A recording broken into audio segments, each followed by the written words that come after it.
సీతారామాభ్యాం నమః. శ్రీ గురుభ్యో నమః. శ్రీమద్ వాల్మీకి రామాయణము బాలకాండము 24వ సర్గము. గంగా సరయూ నదుల సంగమ ప్రదేశమును గూర్చియు మలద కరుష ప్రదేశముల ఆవిర్భావమును గురించియు అక్కడ తాటక నివాసమును గూర్చియు విశ్వామిత్రుడు రామలక్ష్మణులకు తెలుపుట. శత్రువులను పరిమార్చగల రామలక్ష్మణులు స్వచ్ఛమైన సూర్యకాంతులతో నిర్మలముగా ఉన్న ప్రాతకాలమునందు సంధ్యోపాసనాది కార్యక్రమాలని ముగించుకున్నవారై విశ్వామిత్రుని అనుసరిస్తూ గంగానదీ తీరానికి చేరారు. వ్రతనిష్టాపరులను మహాత్ములను అయిన ఆ మునులు అందరూ ఒక చక్కని నావను తెప్పించి విశ్వామిత్ర మహామునితోటి ఇలా అంటున్నారు: ఓ మహాముని, ఈ రాజకుమారులను మీరును ఈ నావను అధిరోహించండి. కాల విలంబము కాకుండా శుభంగా సుఖంగా ప్రయాణం చెయ్యండి అన్నారు. విశ్వామిత్రుడు అట్లే అని పలికి సాదరముగా ఆ మునులను వీడ్కొన్నాడు. అనంతరము అతడు రామలక్ష్మణులతో కూడి సాగరమున కలిసడి గంగానదిని దాటారు. నావ నది యొక్క మధ్య భాగమునకు చేరగానే అలల తాకిడికి చెలరేగిన ఒక మహాధ్వని రామలక్ష్మణులకు వినిపించింది.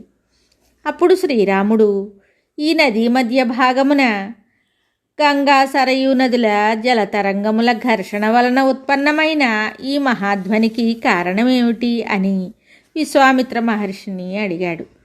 అంతట ధర్మాత్ముడైన విశ్వామిత్రుడు శ్రీరాముని మాటలను విని కుతూహలంతో ఆ శబ్దము యొక్క కారణాన్ని తెలుపసాగాడు. నరశ్రేష్ఠుడవైన ఓ రామ, బ్రహ్మదేవుడు కైలాస పర్వతమునందు తన మనస్సంకల్పంతో ఒక సరస్సును సృష్టించాడు. ఆయన మనస్సు చేత నిర్మించబడింది కాన ఇది మానస సరస్సు అనే పేరుతో ప్రసిద్ధి వహించింది.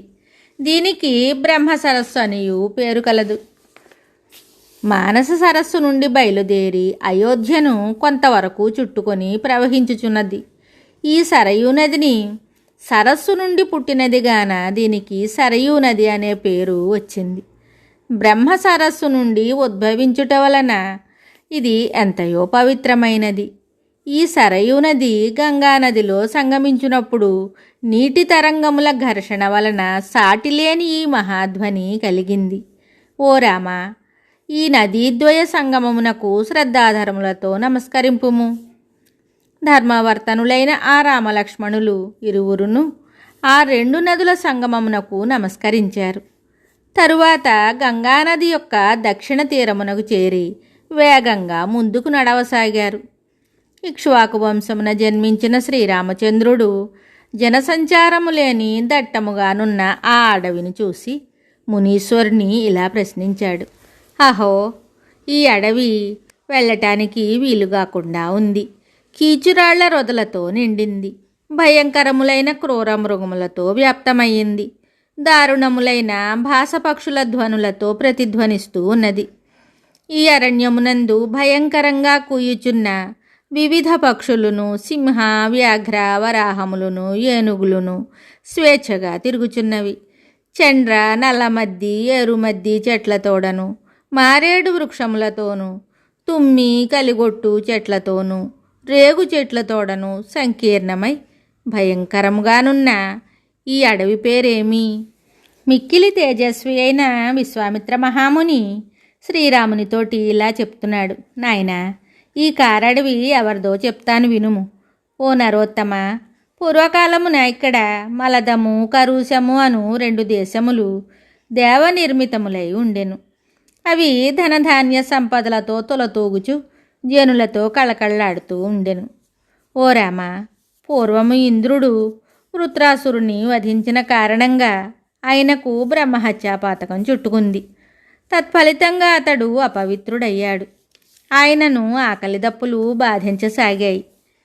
దేవతలు, తపోధనులైన ఋషులు ఇంద్రుని గంగా తీర్థోదకముల చేతను, మంత్రపూతములైన కలశోదకముల చేతను స్నానం చేయించారు. దానివలన అతని అపవిత్రతయు ఆకలి బాధయు తొలగింది. దేవతలు, ఋషులు ఈ ప్రదేశమునందు ఇంద్రుని శరీరమునకు ఏర్పడిన అశుచిత్వమును మరియు ఆకలి బాధను పోగొట్టి మిక్కిలి ఆనందించారు. అపవిత్రతయు ఆకలి బాధయు తొలగి శుచియగుటచే ఇంద్రుడు సంతోషించి వెంటనే ఈ దేశమునకు అత్యుత్తమమైన ఒక వరాన్ని ప్రసాదించాడు. నా శరీర మాలిన్యములను గ్రహించిన ఈ 2 ప్రదేశములు మలద, కరుష అను పేర్లతో ఖ్యాతికెక్కి ధనధాన్య సంపదలతో తులతూగుతూ ఉంటాయని. శక్తి సంపన్నుడైన ఇంద్రుడు ఆ దేశమునకు ఉత్తమ వరాన్నిచ్చి ఆదరించుటను చూసి దేవతలందరూ ఆ ఇంద్రుని బాగు అని ప్రశంసించారు. ఓ శత్రు సంహారక రామ, మలద, కరుష అను ఈ ప్రదేశములు ధనధాన్య సంపదలతో సంతోషంతో చిరకాలము వర్ధిల్లినవి. కొంతకాలం తరువాత పుట్టినప్పుడే 1000 ఏనుగుల బలం గలదియు కామరూపిణియు అయిన తాటక అను యక్షిణి ఇక్కడ నివసించింది. ఆమె బలశాలి అయిన సుందుడు అనువానికి భార్య అయింది. రామ, భయపడకుము, నీకు క్షేమమగును. ఆ తాటకకు మారీచుడు అను రాక్షసుడు పుత్రుడుగా కలిగాడు. అతడు ఇంద్రుని అంతటి పరాక్రమశాలి. అతని బాహువులు బలిష్టములైనవి. అతడు మహావీరుడు. అతని శరీరము, ముఖము విశాలములైనవి. భయంకరుడైన ఆ మహారాక్షసుడు నిరంతరము ప్రజల్ని బాధింపసాగాడు.